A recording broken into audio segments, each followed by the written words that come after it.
L'Afrique et la mondialisation, des siècles d'esclavage et de destins brisés, ont fait d'un continent une île morcelée, dont chaque frontière est comme une cicatrice, rappelant qu'autrefois des nations prédatrices, après s'être emparées d'Africains par milliers, ont mis l'Afrique en coupe et l'ont redessinée. Terrible anonymat que tous ces noms qu'on change, transformant un pays en mosaïque étrange. Enrichi par l'apport de nouvelles valeurs, mais ruiné par l'action des colonisateurs qui traitaient les natifs ainsi que des enfants, confisquant le pétrole et l'or et les diamants.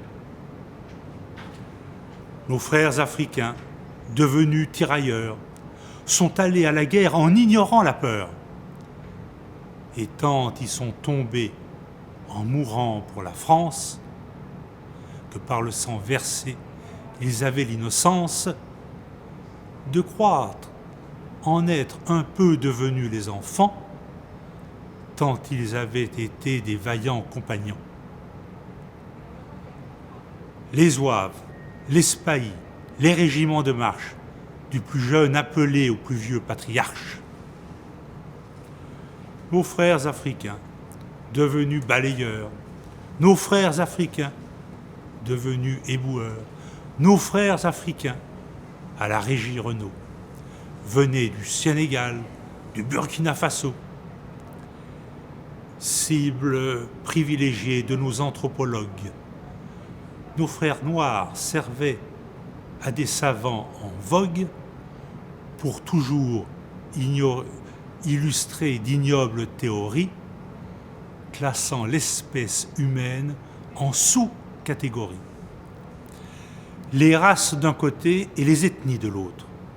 De l'inégalité, ils étaient les apôtres, quand quelques gobineaux cautionnaient par la science d'ignobles préjugés qui heurtent la conscience.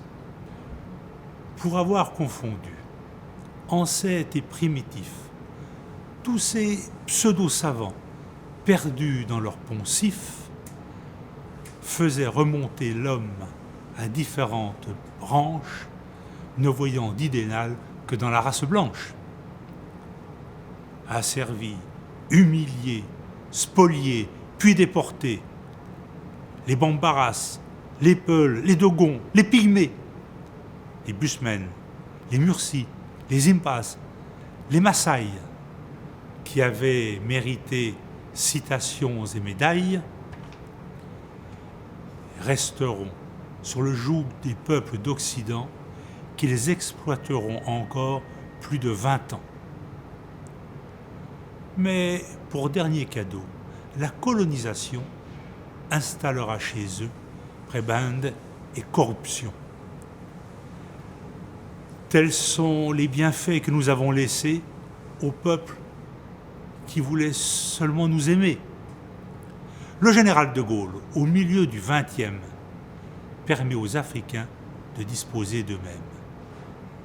Et en sonnant le glas de la confiscation, il leur laissa tous les moyens de production.